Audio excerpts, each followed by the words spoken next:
Hello विद्यार्थियों, मैं मुकेश शर्मा।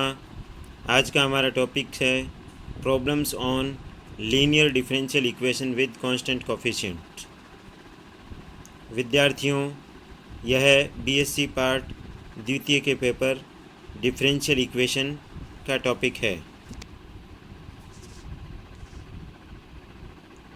विद्यार्थियों, हमने पूर्व के व्याख्यान में पर्टिकुलर इंटीग्रल के ऊपर चर्चा की थी और इनके ऊपर बेस्ड हमने डिफरेंशियल इक्वेशंस को सॉल्व किया था।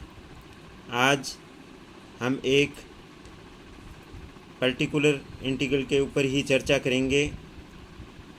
जैसे इसमें लिखा हुआ है एफ डी वाई बराबर ई की power a x multiply v. इसमें दो आ जाते हैं, ई की पावर ए एक्स और वी। वी आपका साइन ए एक्स हो सकता है, कोस ट्रिग्नोमेट्रिक फंक्शन हो सकता है, और एक्स स्क्वायर एक्स क्यूब, इस प्रकार के आपके दूसरे फलन हो सकते हैं। लेकिन ई की पावर ए एक्स इसमें फिक्स रहता है। तो इसका जो पर्टिकुलर इंटीग्रल है वो 1/f(d) ई की power a x into v लिखना है। पूर्व की भांति हम ऐसे ही लिखते आए हैं। और ई की पावर ए एक्स लेफ़्ट में जाएगा, ये ध्यान दो। ई की पावर ए एक्स लेफ़्ट में जाता है और साथ में जाते हुए डी में जो एक्स के पास में ए है वो डी में जोड़ के चला जाता है और वी राइट में रह जाता है। अब आपको पूर्व की भांति ये डिफरेंशियल इक्वेशन सॉल्व कर लेनी है। ये तरीका है। फिर से आप समझ लीजिए, एफ डी वाई बराबर ई की power a x into v. तो ई की पावर ए एक्स लेफ़्ट में आएगा, तो ई एक्स के पास में जो ए है वो डी में जोड़ता हुआ निकल जाएगा और फिर वी बच जाएगा। तो इसको आप इस पर्टिकुलर इंटीग्रल को पूर्व जो मेथड बताए गए हैं उनसे अपन सॉल्व कर सकते हैं। नीचे आपको एग्जांपल दे रखे हैं। Example number 1, D square minus का 2d प्लस का 1 y बराबर एक्स स्क्वायर ई की पावर 3x। दूसरा एग्जांपल देखिए, डी स्क्वायर माइनस का 5d प्लस 3y बराबर ई की पावर 2x साइन 3x। तीसरा एग्जांपल देखिए, D square plus 4d minus 12 y बराबर x माइनस 1 ई की पावर 2x। जो देखो अंडरलाइन कर रखे हैं, इनको आप ध्यान से देखिए। एक में ई की पावर 3x है, ई की पावर 2x है और फिर ई की पावर 2x है। तो एक आपका ऐसा पक्का होगा ई की पावर ax टाइप का, और दूसरा साइन एक्स, साइन जैसे साइन 3x आ गया, एक्स स्क्वायर आ गया, x माइनस 1 आ गया। तो अब इनको अपने को सॉल्व करना है। अब हम इसके ऊपर बेस्ड एग्जाम्पल करेंगे। पहला एग्जाम्पल,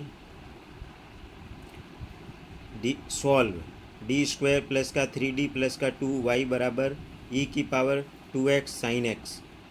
सॉल्यूशन, सहायक समीकरण। सहायक समीकरण में हम d की जगह m पुट कर देते हैं। m स्क्वायर प्लस का 3m प्लस का 2 बराबर 0। तो अब देखिए, इसके ये जो इक्वेशन है इसके फैक्टर देखिए, m+1 इंटू m+2 बराबर 0।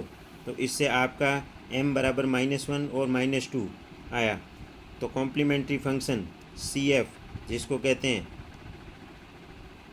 पूरक फलन हिंदी में कहते हैं, बराबर में C1 ई की पावर एक बार -1x कर दीजिए प्लस C2 ई की पावर -2x कर दीजिए। ये हमारा पूरक फलन आ गया। इसको अब पर्टिकुलर इंटीग्रल को विशेष समाकल कहते हैं। PI बराबर 1 के बटा में आप डी स्क्वायर प्लस का 3d प्लस का 2 लिख दीजिए और ई की पावर 2x साइन x लिख दीजिए। तो ई की पावर 2x आपको देखो, हमने अभी रूल में बताया था कि ई की पावर 2x को आपको लेफ़्ट में भेजना है। तो ये x के पास में जो 2 है वो d में जोड़ के निकल जाएगा। तो जहाँ जहाँ d दिख रहा है, d स्क्वायर है तो d+2 का होल स्क्वायर हो जाएगा, प्लस 3d+2 हो जाएगा, +2 साइन x। ये एक ध्यान देने वाली बात है। अब आप इसको सॉल्व कर लीजिए, d+2 का होल स्क्वायर सॉल्व कर लीजिए। ये आ गया, देखो ई की power 2x 1/d square plus 4d plus 4 3d plus 6 plus 2 sine x। इसको आप डी स्क्वायर, ऊपर से दूसरी लाइन देखिए, ई की power 2x D square 4d plus 3d 7d और 4 प्लस 6 10 और 2 12।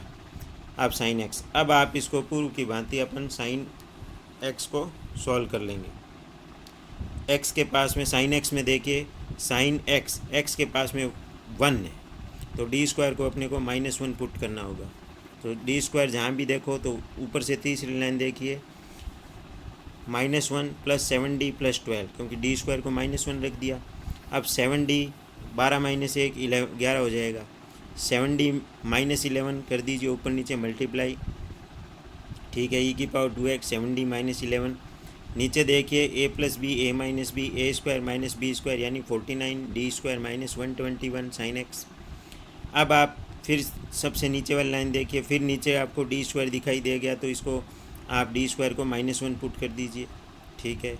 अब ये माइनस का 49 -121, यह आपका माइनस का 170 हो गया। अब साइन एक्स को अंदर आप घुमाने ले जाइए, 7d sin x -11 sin x। d sin x का मतलब इसका डिफ्रेंशिएशन हो जाएगा साइन एक्स का, तो 7 cos x -11 sin x। यहाँ ध्यान दीजिए, पर्टिकुलर इंटीग्रल ऊपर से देखिए e⁻2x, उन d² को -1 रखने से माइनस का 49 -121 7d -11। अब ये देखिए -49 और -121, ये -170 e⁻2x। अब sin x के अंदर मल्टीप्लाई कर दीजिए, d sin x को cos x लिख सकते हो क्योंकि इसका डिफ्रेंशिएशन हो गया। तो ये आपका पर्टिकुलर इंटीग्रल आ गया। अब आपको y = CF + PI है, पता है आपको, तो आप इनको CF और PI को जोड़ दीजिए। CF हमने देखो पहले निकाल रखा है, ये रहा CF, इस पेज पे CF लिखा हुआ है उसके बराबर में, और PI ये निकाल लिया, इनको जोड़ दीजिए, वो हमारा हल होगा।